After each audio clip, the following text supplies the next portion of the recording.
जाणून घेणार आहोत गावाकडच्या बातम्यांमध्ये इतरही महत्त्वाच्या घडामोडी अगदी झटपट सुरुवात करूया। आम्हाला सुविधा मिळाल्यास कर्नाटकात जाण्याचा प्रश्नच नाही असं विधान कन्नड साहित्य परिषदेच्या सोमशेखर जमशेट्टींनी केलं। तर बेळगावप्रमाणे सोलापूर ही उपराजधानी करण्याची मागणी त्यांनी केली आहे।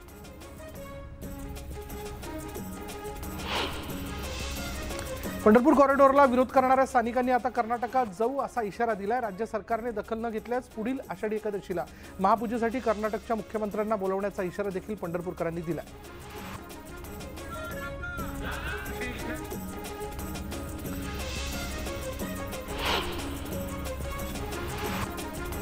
कर्नाटकात महाराष्ट्रातील एसटींना बंदी घातल्याचं कळताच कोल्हापुरात शिवसेना उद्धव बाळासाहेब ठाकरे पक्षाच्या वतीने कोल्हापुरातील मध्यवर्ती बस स्थानक परिसरात अचानक मोर्चा काढण्यात आला।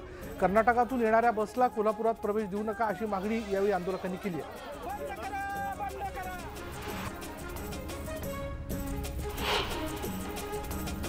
महाराष्ट्रातली टाचणीभर जागा सुद्धा कर्नाटकला जाणार नाही असं वक्तव्य भाजप प्रदेशाध्यक्ष चंद्रशेखर बावनकुळेंनी केलंय। तसंच आमचं सरकार तुमच्यासारखं लबाड सरकार नाही असं प्रत्युत्तर बावनकुळेंनी संजय राऊतांना दिलं। पंढरपुरात कॉरिडॉर विरोधात सुरू असलेल्या आंदोलनाला मनसेनं पाठिंबा दर्शवलाय। मात्र या आंदोलनादरम्यान स्थानिकांनी कर्नाटकात जाण्याचं जे वक्तव्य केलंय किंवा मुंबईनं आषाढी एकादशीला बोलवण्याचा जो इशारा दिलाय त्याला मनसेनं तीव्र विरोध दर्शवलाय। कोल्हापुरात शिवसेना उद्धव बाळासाहेब ठाकरे पक्षाच्या कार्यकर्त्यांनी मुंबईविरोधात जोरदार आंदोलन केलं। मुंबई यांची प्रतिकात्मक अंत्ययात्रा काढत असताना पोलीस आणि आंदोलकांमध्ये झटापट झाल्याचं पाहायला मिळालं।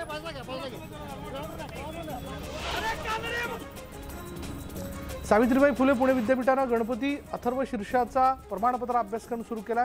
दगडूशेठ हलवाई गणपती ट्रस्टच्या पुढाकारानं हा अभ्यासक्रम सुरू करण्यात आला। प्राध्यापक हरी नरके यांनी त्याला विरोध केला असून सनातनी मंडळींकडून पुन्हा एकदा पेशवाईची स्वप्न रंगवली जात असून त्यासाठी विद्यापीठं वेठीला धरली जात असल्याची टीका केली।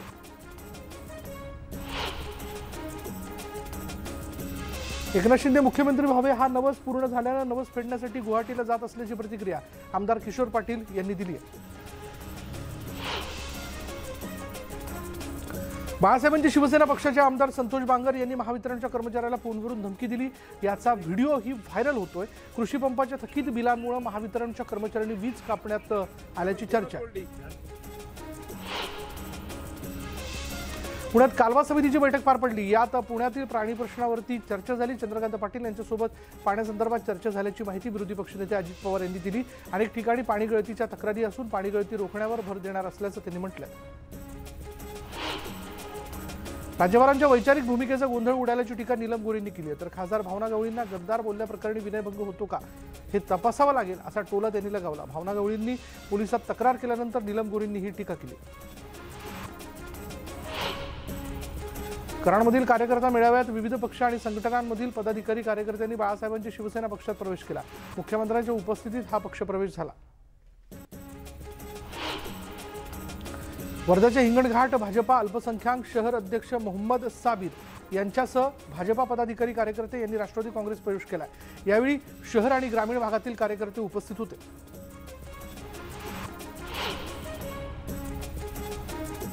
हिंगोली शहरातल्या महावीर भवनात भाजप युवा मोर्चाच्या कार्यकर्त्यांचा मेळावा आयोजित करण्यात आला होता आणि या मेळाव्याला भाजप युवा मोर्चाचे प्रदेशाध्यक्ष राहुल लोणीकर यांनी मार्गदर्शन केलं।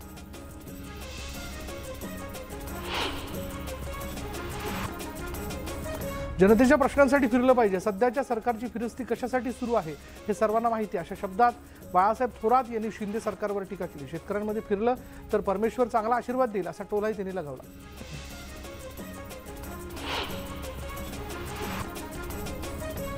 स्वतंत्र मराठवाडा राज्याच्या संवाद परिषदेला विरोध झाला असून संवाद परिषदेचे बॅनर अज्ञातांनी फाडलेत। त्यानंतर मराठा समाजाच्या कार्यकर्त्यांनी या कार्यक्रमाविरोधात आंदोलन करत सदावर्ते यांचा निषेध केला। परवानगी नाकारल्यानंतर सदावर्ते यांनी उस्मानाबादच्या जिल्हा परिषदेच्या आवारातच आपला संवाद कार्यक्रम घेतला। मराठा संघटनेच्या कार्यकर्त्यांनी गुणरत्न सदावर्ते यांना काळे झेंडे दाखवले।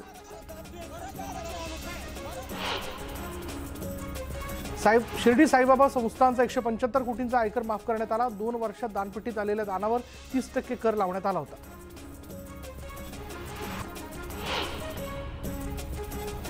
नाशिकच्या डीजीपी नगर परिसरातील रस्त्याच्या कामाचं उद्घाटन सध्या चर्चेत आहे। या उद्घाटन सोहळ्याला ठाकरे पक्षाच्या नगरसेविकेनं शिंदे पक्षाच्या खासदारांना निमंत्रित केलंय। शिंदे पक्षाच्या खासदारांनी दबाव आणल्यानं हे निमंत्रण दिल्याचा आरोप ठाकरे पक्षाकडून करण्यात येतोय।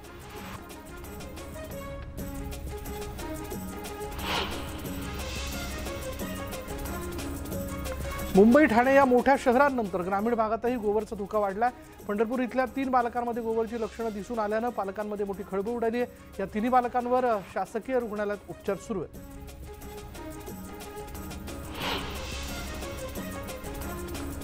पनवेलमध्ये गोवरचा धोका वाढला असून पालिका हद्दीत आणखी 2 जणांचे रिपोर्ट पॉझिटिव्ह आल्यानं गोवर रुग्णांची संख्या 5 वर पोहोचली आहे।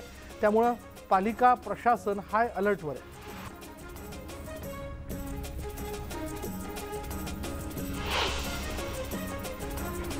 रेल्वे रुळाच्या दोन्ही बाजूला वसलेल्या मुदखेड शहरात 10 वर्षांपूर्वी भुयारी मार्गाचं भूमिपूजन झालं। रेल्वे विभागानं 7 वर्षांपूर्वीच रुळावरती पूल उभारला, मात्र राज्य शासनाकडून अद्यापही काम पूर्ण झालेलं नाही आणि त्यामुळे लोकांची मोठी गैरसोय होते।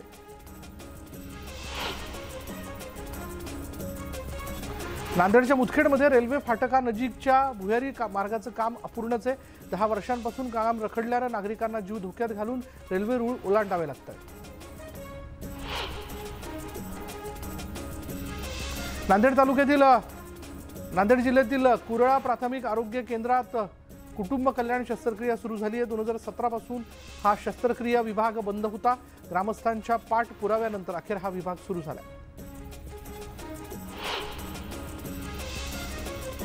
अमरावतीच्या अंजनगाव सुरजी परिसरात मोकाट कुत्र्यांनी हैदोस घातला। या कुत्र्यांनी एकाच दिवशी 16 जणांना चावा घेतला असून यातील 2 जण गंभीर जखमी झाले। त्यामुळे प्रशासनाने या मोकाट कुत्र्यांचा ताबडतोब बंदोबस्त करावा अशी मागणी स्थानिकांनी केली आहे।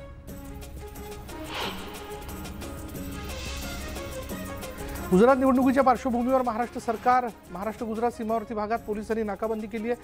महाराष्ट्रातून जाणाऱ्या वाहनांची गुजरात पोलीस कसून चौकशी करतात।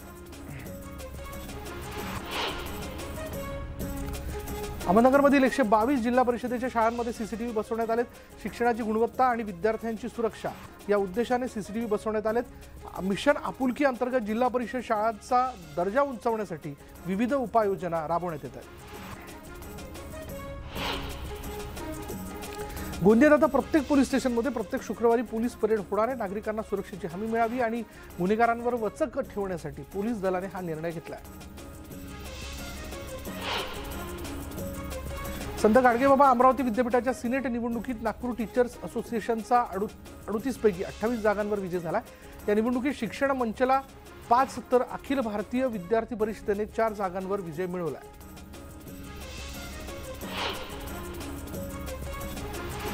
ज्येष्ठ अभिनेते विक्रम गोखले यांच्या प्रकृतीत आश्वासक सुधारणा होत असल्याची माहिती दीनानाथ मंगेशकर रुग्णालयाचे पीआरओ शिरीष याडकीकर यांनी दिली। गोखले यांनी डोळे उघडले असून त्यांची हृदयक्रिया रक्तदाब व्यवस्थित असल्याचं सांगण्यात आलं। साताऱ्यात 500 एकर क्षेत्रात कृषी उद्योग उभारण्याची घोषणा मुख्यमंत्री एकनाथ शिंदे यांनी केली। रावणाला 10 तोंड होती, पण शेतकऱ्यांच्या प्रश्नांना 100 तोंड असल्यानं कमी खर्चात आणि कमी श्रमात जास्त उत्पन्न कसं मिळेल याकडे लक्ष देण्याची गरज असल्याचं ते म्हणाले।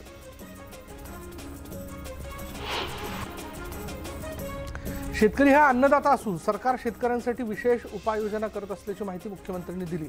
दरम्यान यंदा नुकसानग्रस्तांना एनडीआरएफच्या निकषापेक्षा अधिक मदत दिल्याचंही त्यांनी सांगितलं।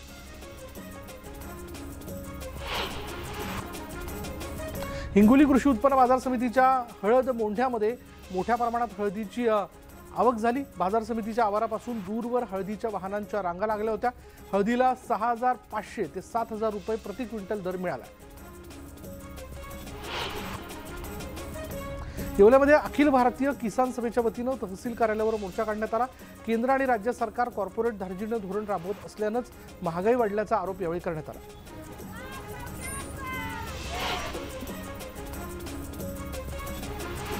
औरंगाबादमध्ये थकीत वीज बिलामुळे काही शेतकऱ्यांच्या डीपी महावितरणनं बंद केल्यानं अनेक गावांचा वीज पुरवठा खंडित झाला। यामुळे पिकांचं मोठं नुकसान होत असून जनावरांना सुद्धा पाणी मिळत नाहीये। महावितरणच्या आडमोठ्या भूमिकेमुळे वीज बिल भरणाऱ्या शेतकऱ्यांना सुद्धा मनस्ताप सहन करावा लागतोय। बीडच्या माजलगावमध्ये मीटरमधून होणारी वीज चोरी रोखण्यासाठी महावितरणने अनेक ठिकाणी मीटरिंग बॉक्स बसवले। त्यामुळे मीटरमध्ये छेडछाड करणाऱ्या 8 जणांवर वीज चोरीचा गुन्हा दाखल करण्यात आला। पंढरपूरमध्ये काँग्रेस आणि राष्ट्रवादीने राज्यपालांविरोधात आंदोलन केलं। या दरम्यान यापुढे कोणत्याही महापुरुषाबद्दल आक्षेपार्ह विधान केल्यास तीव्र निदर्शनं करण्याचा इशारा देण्यात आला।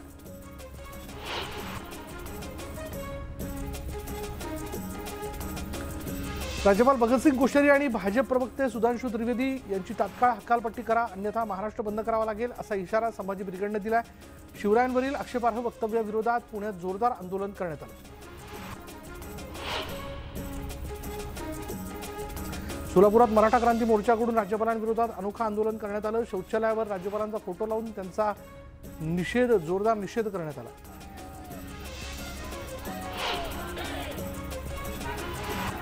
धुळ्यातील शिरपूरमध्ये हिंदू जन आक्रोश मोर्चा काढण्यात आला। यावेळी आफताब पुनावाला त्याला फाशी द्या आणि धर्मांतर विरोधी कायदा करा अशी मागणी यावेळी आंदोलकांनी केली।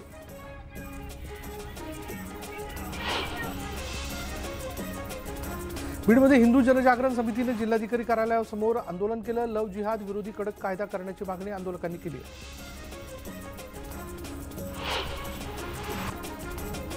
करमाळ्यातील विहाळच्या जिल्हा परिषद शाळेतील शिक्षकाविरोधात तक्रार करण्यात आली। सतत गैरहजर, शिकवणीकडे दुर्लक्ष आणि विद्यार्थी ग्रामस्थांसोबत गैरवर्तन करत असल्याची तक्रार मास्तर विरोधात करण्यात आली। दरम्यान या शिक्षकाला तात्काळ निलंबित करण्याची मागणी देखील संतप्त ग्रामस्थांनी केली। दापोलीमधील जिल्हा परिषद मराठी शाळेचे शिक्षक सुशीलकुमार पावरा यांनी आपल्या न्याय हक्कासाठी तब्बल 337 वेळा उपोषण केले। भ्रष्ट अधिकाऱ्याला निलंबित करा, माझी मूळ कागदपत्र परत द्या या मागण्यांसाठी वारंवार उपोषण करूनही मागण्या पूर्ण न झाल्यानं पावरा यांनी आत्मदहनाचा इशारा दिला।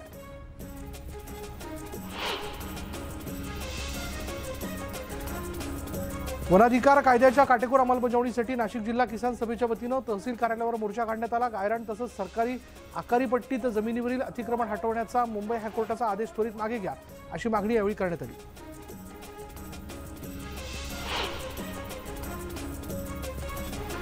कुठली नोटीस न देता शेती पंपाच्या वीज तोडणीला विरोध करत चोपडा शेतकरी कृती समितीच्या वतीनं रास्ता रोको आंदोलन करण्यात आलं। येत्या 4 ते 5 दिवसात शेतकऱ्यांनी 5000 रुपये भरावे, तोपर्यंत कोणाची वीज तोडणी होणार नाही असं आश्वासन देण्यात आलं।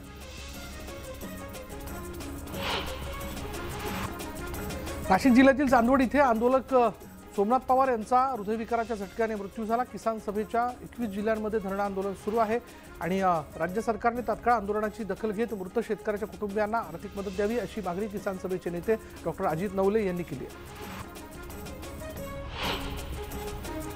जुनी पेन्शन योजना लागू करावी यासह विविध मागण्यांकरता धुळ्यात राज्य सरकारी कर्मचारी मध्यवर्ती संघटनेच्या वतीने आंदोलन करण्यात आलं।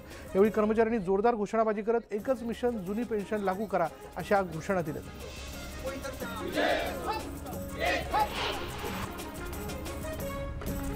बुरी आंबेझरी बंदिस्त पाईपलाईन योजनेला विरोध करणाऱ्या आंदोलनकर्त्यांची पालकमंत्री दादा भुसे यांनी भेट घेतली। यावेळी आंदोलन मागे घेण्याचं आवाहन त्यांनी केलं। कॅनलद्वारे पाणी पुरवठा करण्याची मागणी मान्य होत नाही तोपर्यंत आंदोलन मागे न घेण्याचा निर्धार आंदोलनकर्त्यांनी केला।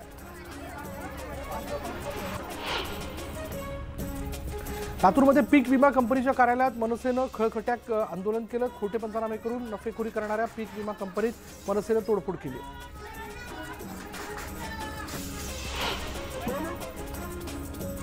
धुळ्याच्या शिरपूरमध्ये हिंदू संघटनांकडून आक्रोश मोर्चा काढण्यात आला। श्रद्धा वालकरचा मारेकरी आफताब पुनावालाला फाशी द्यावी तसंच देशात धर्मांतर विरोधी कायदा लागू करावा अशा मागण्या आंदोलकांनी केल्या।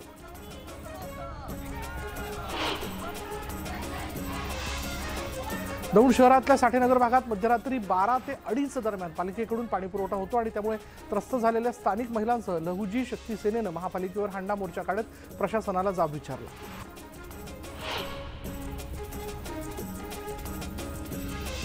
दौंड रेल्वे स्थानकात 19 एक्सप्रेस स्थानकात थांबत नसल्यानं प्रवाशांची मोठी गैरसोय होते। त्याविरोधात दौंड जंक्शन बचाव संघर्ष समितीनं धरणं आंदोलन सुरू केलं। दौंड जंक्शन ते रेल्वे कोड लाईन दरम्यान मिनी ट्रेन सुरू करावी अशी मागणी देखील करण्यात आली।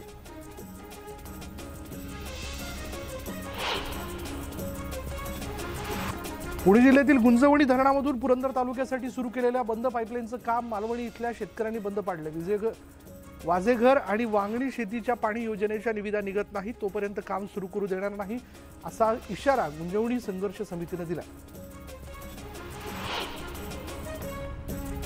पालघरमध्ये महावितरणच्या भोंगळ कारभारामुळे 2 शेतकऱ्यांना जीव गमवावा लागला। वाडातील गातेसमध्ये भात झोडणी करताना महावितरणच्या तुटलेल्या तारेचा स्पर्श झाल्यानं दोघांचा मृत्यू झाला।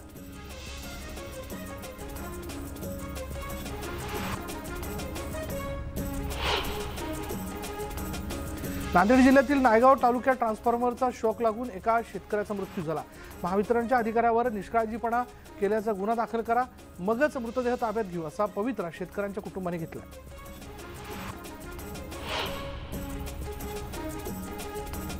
बीडच्या अंबेजोगाई शहरात नवरदेवाचा हृदयविकाराच्या झटक्याने मृत्यू झाला. येत्या 18 तारखेला लग्न असल्यानं घरात तयारी सुरू होती. नातेवाईकांना लग्नाचं आमंत्रण देण्यात आलं होतं, मात्र या घटनेनं कुटुंबावर दुःखाचा डोंगर कोसळला. नंदुरबार शहरातील धुळे चौफुली लगतच्या वळण रस्त्यावर खड्डे चुकवताना स्कूल बस आणि ट्रकची जोरदार धडक झाली. या अपघातात स्कूल बसचं नुकसान झालंय. या अपघातात स्कूल बस चालकासह दोन ते 3 विद्यार्थी किरकोळ जखमी झाले. अमरावती दर्यापूर राज्य महामार्गावर एका अज्ञात वाहनाच्या धडकेत काळविटाचा मृत्यू झाला. घटनेची माहिती मिळताच वनविभागाच्या अधिकाऱ्यांनी घटनास्थळी जाऊन पंचनामा केला. खोलापूर इथल्या पशुवैद्यकीय दवाखान्यात काळविटाचं शवविच्छेदन होणार आहे. बीड शहरातील जालना रोडवरील भंगाराच्या दुकानाला भीषण आग लागली. या आगीमध्ये दुकानातील सर्व साहित्य जळून खाक झालं. त्यामुळे व्यापाऱ्यांचं मोठ्या प्रमाणात नुकसान झालं.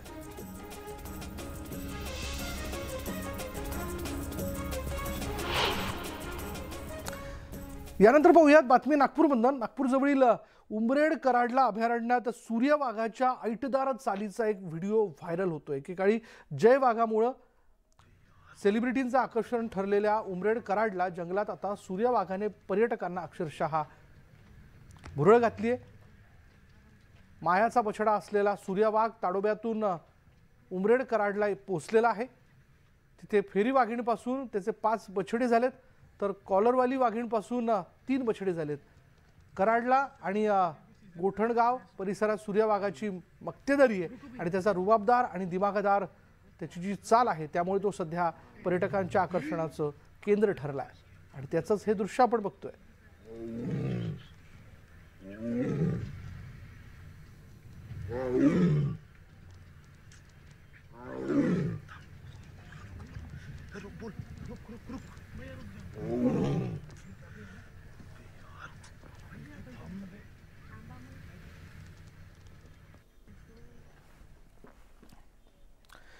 यानंतर जाणून घेऊयात गावकुसातल्या इतरही घडामोडी. अगदी झटपट सुरुवात करूयात. जळगावमधल्या भडगावात अतिप्रसंगाला विरोध करणाऱ्या विवाहितेला जाळण्याचा प्रयत्न झाला. यात जळालेल्या महिलेवर उपचार सुरू आहेत, तर पोलिसांकडून आरोपीचा शोध घेतला जातोय.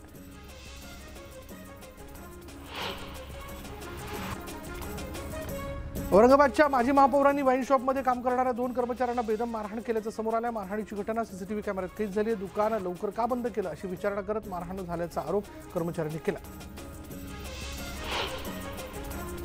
अहमदनगरच्या मार्केट यार्ड परिसरात अवैधरित्या साठवलेला रेशनिंगचा तांदूळ पकडण्यात आला आणि या कारवाईत 160 गोण्या तांदूळ आणि 1 पिकअप गाडी त्याचबरोबर 2 जणांना पोलिसांनी ताब्यात घेतलं. पुणे लोणावळा लोहमार्गावर जीव घेण्यास स्टंट करणाऱ्या टिकटॉक हिरोवर रेल्वे पोलिसांनी कारवाई केली आहे. देहू रोड ते बेगडेवाडी स्टेशन दरम्यान रेल्वे रुळावर झोपून फोटो सेशन करत असताना रेल्वे पोलिसांनी दोघांना ताब्यात घेतलं.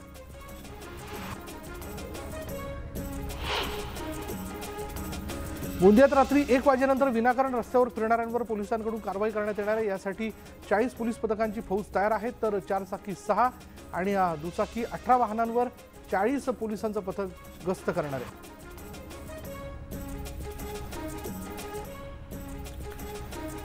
सांगलीच्या पलूस तालुक्यात ओढे नाल्यांमध्ये मुबलक पाणी असल्यानं स्थलांतरित पक्ष्यांची गर्दी दिसून येते. पलूसमधील जलाशयांवर पक्ष्यांची शाळा भरलेली पाहायला मिळते.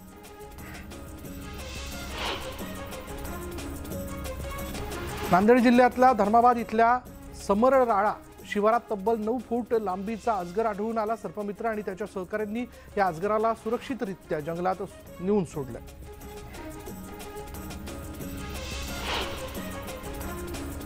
आणि या सगळ्या घडामोडीनंतर गावाकडच्या बातम्यांमध्ये इथेच थांबणार आहोत. पहा फक्त न्यूज 18 लोकमत.